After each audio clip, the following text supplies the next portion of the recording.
পুরুলিয়ার স্কুলের জমি দখল শাসক নেতার। টাকা বরাদ্দ হয়ে গেলেও সীমানা প্রাচীরের কাজ করতে পারছে না কর্তৃপক্ষ। ভূমি ও ভূমি সংস্কার দপ্তরের নালিশ স্কুল কর্তৃপক্ষের। অভিযোগ মানতে নারাজ তৃণমূল নেতা। শাসক নেতার দাদাগিরি, স্কুলের জমি দখল করে নির্মাণের অভিযোগ। পুরুলিয়ার বান্দোয়ানের শোরগোল।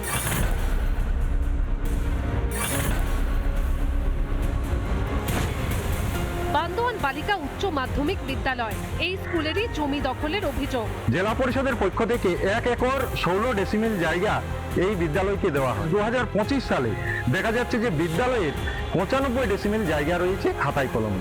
আঙুল উঠছে কিন্তু স্থানীয় তৃণমূল নেতার বিরুদ্ধে। এই এলাকার এই অঞ্চলের অঞ্চল সভাপতি মহাদেব ব্যানার্জি নামের এক ব্যক্তির বিরুদ্ধে অভিযোগ উঠছে।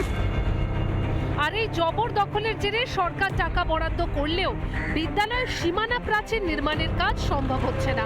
30 লাখ টাকার ফান্ড স্যাংশন হয়েছে, সেক্ষেত্রে আমরা 17 লাখ টাকা সামথিং ফান্ডটা করতে পেরেছি, মানে এক্সিকিউট করতে পেরেছি। তারপরে বাকি টাকাটা 13 লাখ খানিক টাকা আমাদের এখনো অ্যাকাউন্টে, স্কুলের অ্যাকাউন্টে পড়ে রয়েছে। এ বিষয়ে ভূমি ও ভূমি সংস্কার দপ্তরের স্মারকলিপি জমা দিয়েছেন এলাকাবাসী ও স্কুলের পরিচালন সমিতি, যে সমিতির প্রধান তৃণমূলেরই প্রাক্তন ব্লক সভাপতি। দখল উল্লেখ আছে 18 ডেসিমেল। আমাদের দাবি আমাদের বিদ্যালয়ের জমিটা আমরা ফেরত পেলেই হলো। বর্তমানে রেকর্ড অনুযায়ী যেটা দেখা যায় কালীশঙ্কর ব্যানার্জি এবং শুভঙ্কর ব্যানার্জি।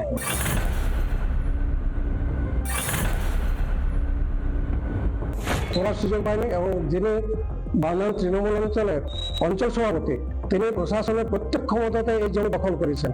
তার সঙ্গে বড় বড় আমলাদের ওঠা বসে আত্মীয়তা, বন্ধু বান্ধবের সম্পর্ক। আপনি তৃণমূলের একটা দায়িত্বে রয়েছেন, তারপরেও এই ঘটনা ঘটিয়েছেন, এমনি একটা অভিযোগ উঠছে, কি বলবেন বিষয়টা নিয়ে? দেখুন, আমি জমি দখল করে বাড়ি বানিয়েছি, কথাটা সম্পূর্ণভাবে অসত্য।